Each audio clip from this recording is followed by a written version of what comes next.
जी बिस्मिल्लाहिर्रहमानिर्रहीम अस्सलाम वालेकुम। आज एक्सरसाइज नंबर 3.2 का जो क्वेश्चन नंबर 3 है वो हम सॉल्व करेंगे। क्वेश्चन नंबर 3 में बेसिकली जो स्टेटमेंट है वो ये है, इसमें हमने क्या करना है, find the slope of the lines passing through the following points. कह रहा है कि हमने स्लोप फाइंड करनी है किसी भी लाइन की। हमने क्या फाइंड करनी है, स्लोप फाइंड करनी है जो दो पॉइंट से, क्या जो पॉइंट से नहीं, पॉइंट्स से वो लाइन जो इन पॉइंट से क्या कर रही है, पास कर रही है, हमने उस लाइन की क्या कैलकुलेट करनी है, स्लोप कैलकुलेट करनी है। तो सबसे पहले इधर देखें, स्लोप बेसिकली है क्या चीज़। स्लोप का formula, slope is equal to m is equal to del y over क्या होता है, डेल x। डेल y का मतलब होता है चेंज इन y और डेल x का मतलब होता है चेंज इन x। तो जब भी चेंज कैलकुलेट करना है, हमेशा हमने जो y2 है, जो फाइनल वैल्यू होती है वो पहले रखते हैं, इनिशियल वैल्यू बाद में। एज इट इज़ जो फाइनल वैल्यू होती है वो पहले और इनिशियल वैल्यू बाद में हम रखते हैं। लेट्स से हमारे पास एक पॉइंट ए है और ये दो इसके कोऑर्डिनेट्स हैं, एक x1 है, दूसरा का क्या है, y1। बी पॉइंट है, एक x2 है और दूसरा क्या है, y2। ये देखें, एक पॉइंट ए था, दूसरा पॉइंट क्या था, बी। इन दोनों पॉइंट्स से जो लाइन पास कर रही है ये वाली, इस लाइन का हमने क्या कैलकुलेट करनी है, स्लोप कैलकुलेट करनी है। तो स्लोप कैलकुलेट करने का फॉर्मूला होता है y2 minus y1 over x2 minus x1। सो हमारे पास क्वेश्चन नंबर 3 का जो फर्स्ट पार्ट है वो है, हमारे पास दो पॉइंट्स हैं, एक है 9 एंड 19, एक है 15 एंड 22।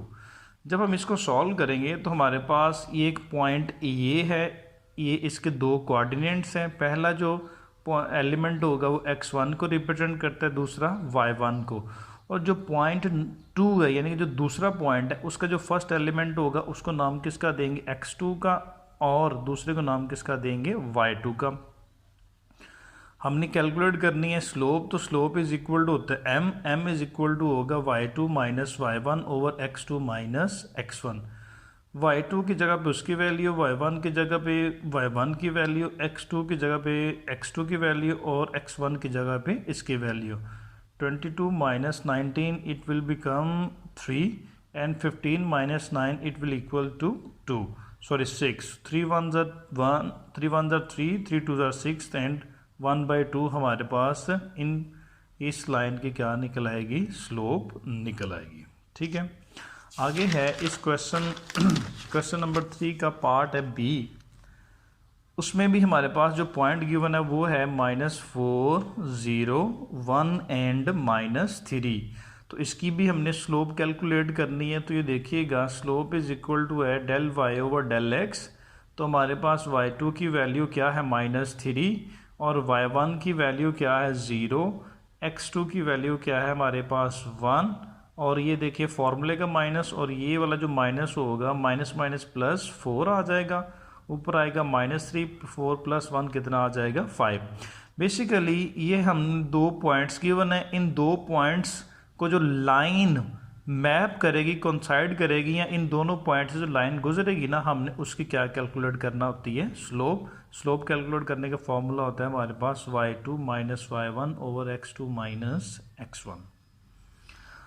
आगे इसी एक्सरसाइज का है क्वेश्चन नंबर 4 है। आगे क्वेश्चन नंबर 4 में हमने क्या कैलकुलेट करना है, it's very simple question. Find x intercept यानी कि x coordinates and y intercept y coordinates from the equation given below.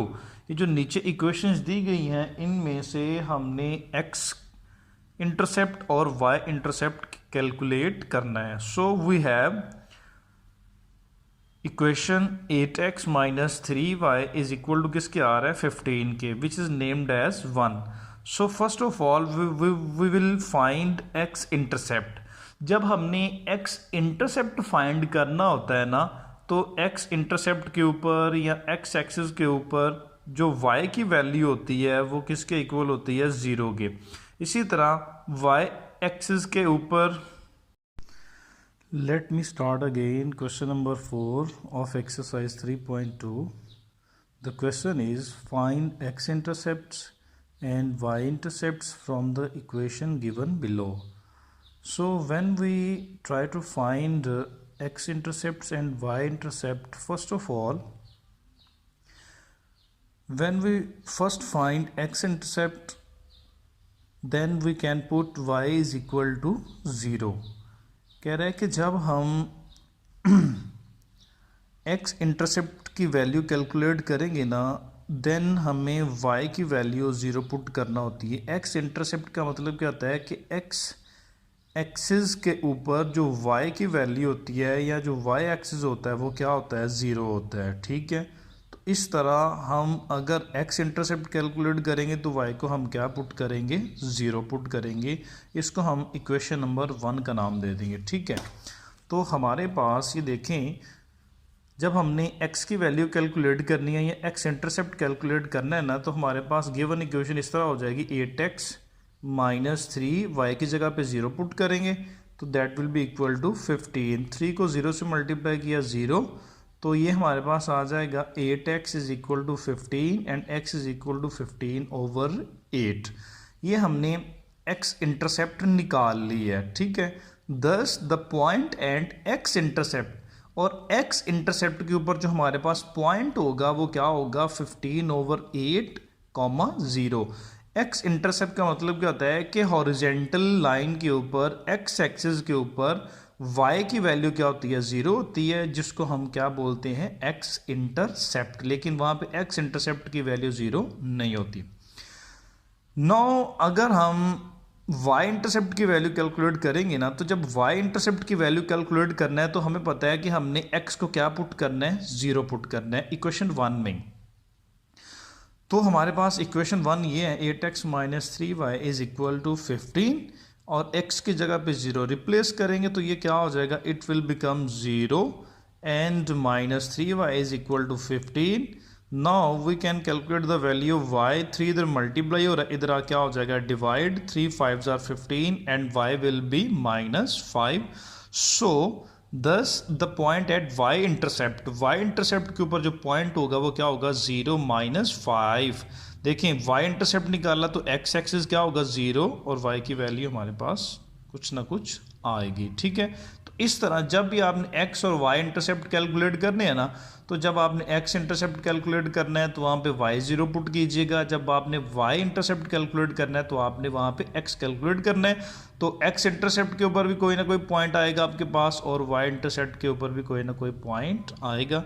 और ये बहुत ही that is very very much easy question. So आपने अच्छे से इनकी प्रैक्टिस करनी है. ठीक है, थैंक यू.